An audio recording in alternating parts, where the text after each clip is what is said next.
Hey, so this week's Blackboard post. President Obama has refused to use the term Islamic terrorism in reference to Al Qaeda and ISIS. Why do you think this is?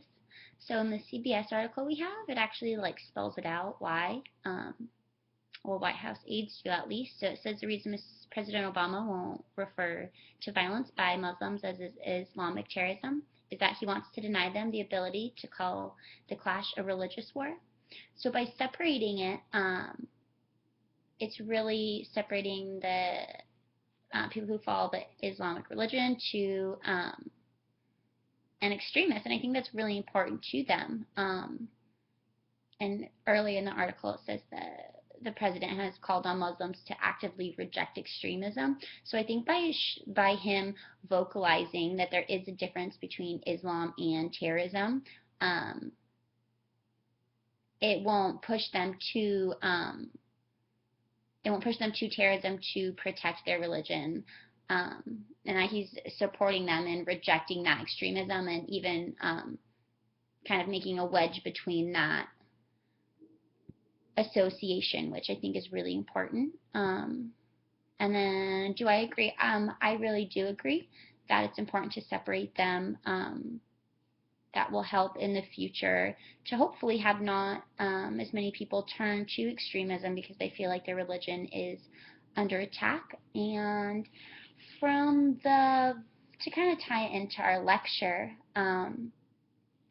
that religion's a vehicle to violence. I have just a couple examples from Islamic examples, I guess you could say. And one would be I read an article a while back. It's called "Religion and the Arab Spring," between two competing narratives. And so it's from Princeton University. It's Michael Hoffman and Amani Jamal. So a couple points they make that I think really tie in with this well is that the Arab Spring was not an Islamic spring. So that kind of really hits the nail on the head, kind of like what we've been talking about, that the upheavals with the government is separate from religious. It's not really religious issues. It's more of a governmental issue. And a good point they make in that article is a mosque to square narrative. So they even say in here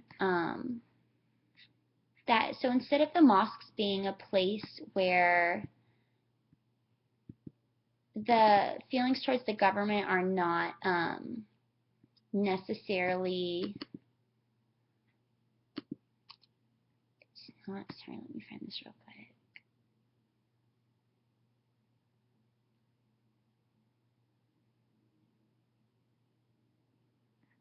Okay, so it just says like the Arab Spring is a fundamentally secular phenomenon, and they made a really good point. Anyways, I can't find it, but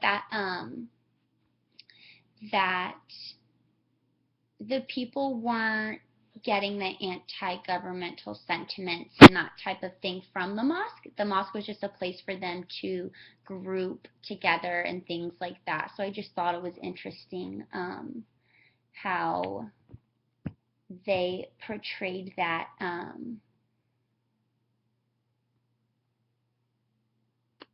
just those kind of feelings and stuff, and kind of how they separated the Islamic Spring and those feelings and everything like that from the Islamic religion. That it was, as we talked about, as was talked about in the lecture, more of a vehicle than necessarily a cause of violence or protests or things of that nature.